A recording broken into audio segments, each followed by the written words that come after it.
Sudden cardiac arrest can happen to anyone, anywhere, at any time. That includes children, non-athletes, and healthy individuals. That's why knowing how to do CPR and how to use an AED machine is crucial to save lives in the case of a medical emergency. I'm Stephanie Haney, and in this edition of Health Hub, we explain how to do both and share some life-saving stories. You might remember when Buffalo Bills safety Damar Hamlin collapsed on the field during a Monday Night Football game in January. He fell to the ground after colliding with the player on the Cincinnati Bengals and didn't get back up. Doctors credit the quick response and the use of an AED for saving his life. And now Hamlin is helping raise awareness around CPR and access to AEDs. Now, we've heard the term AED a lot since that happened to him. So if you're wondering exactly what is an AED and how you're supposed to use it, WUSA's Abby Larico has those details for us. You might walk past one of these every single day and know nothing about it. Let's change that. An AED, an automated external defibrillator, is credited with helping restart Damar Hamlin's heart after his on-field collapse. We turn to several sources to learn the fast facts and best practices when it comes to AED usage. The FDA says AEDs are designed to treat people experiencing sudden cardiac arrest, and they're most effective when used within minutes of someone's collapse. While some are designed for medical professionals, the ones you'll find in public places like swimming pools, in schools, and in office buildings will be for public use. That means they'll include audio prompt instructions for how to use them, even if you've had no prior training. In general, the Red Cross outlines these steps for using an AED on an adult or a child over 55 pounds. Someone should call 911, then turn on the AED and listen for its voice prompts. Attach the pads to the victim's dry, uncovered chest and make sure cables are connected to the machine. As it analyzes the person's pulse, make sure no one is touching them. Shout, "Clear," before pressing the shock button if the machine prompts you to do so. After that, or if no shock is advised, begin CPR compressions. As a reminder, you don't need to be CPR certified to perform the procedure, but the CDC says you should be educated on how to do it. That includes how to position a person, where to put your hands, and how quickly you should be pumping those chest compressions.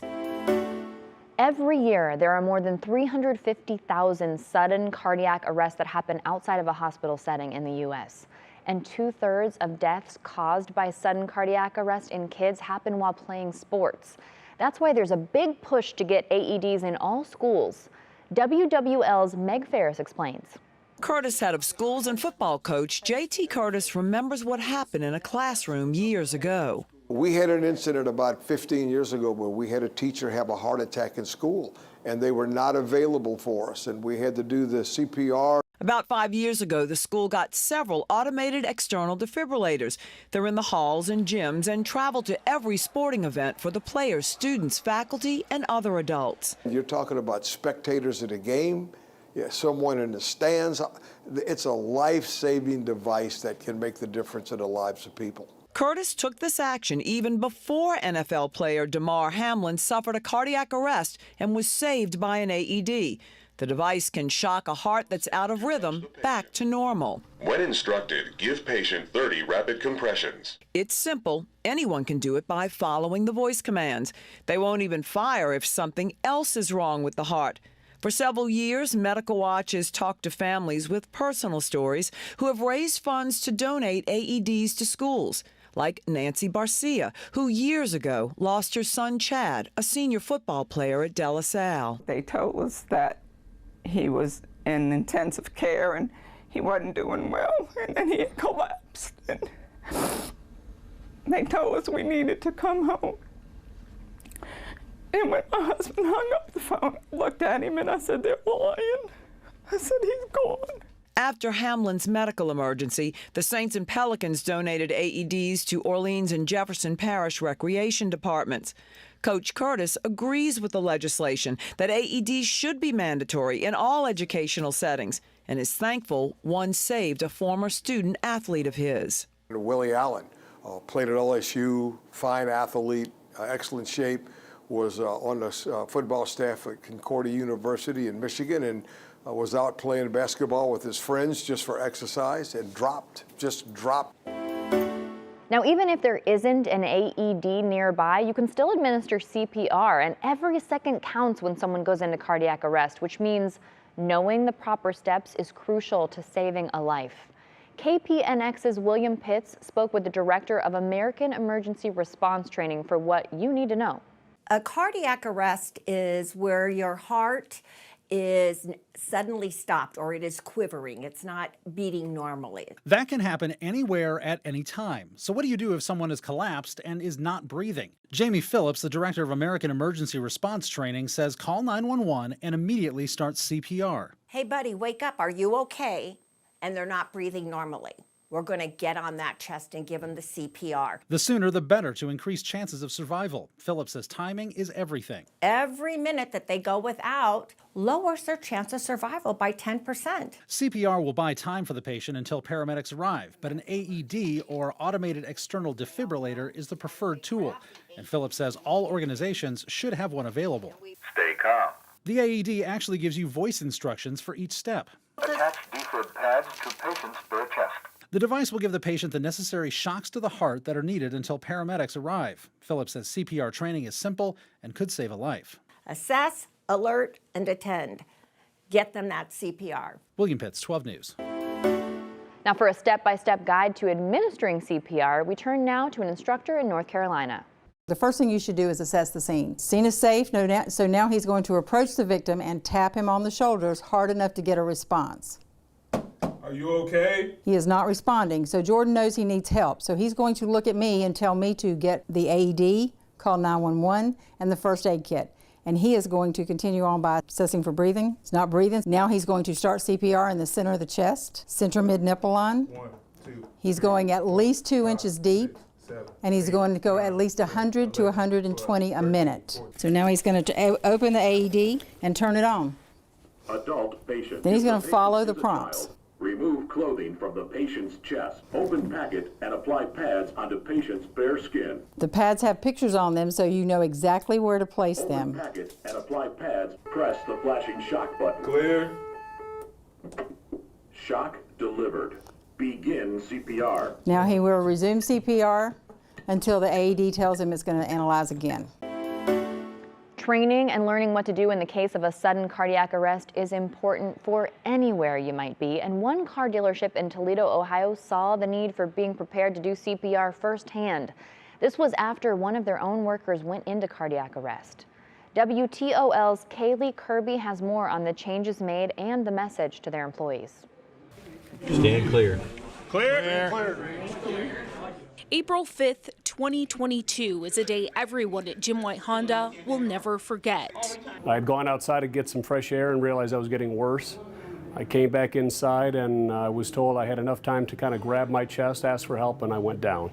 Shane Shocked credits police and an AED for saving his life after going into cardiac arrest. Help. Ray, grab the AED machine. And now, almost a year later, the team at Jim White is making sure they know what to do if it were to ever happen again.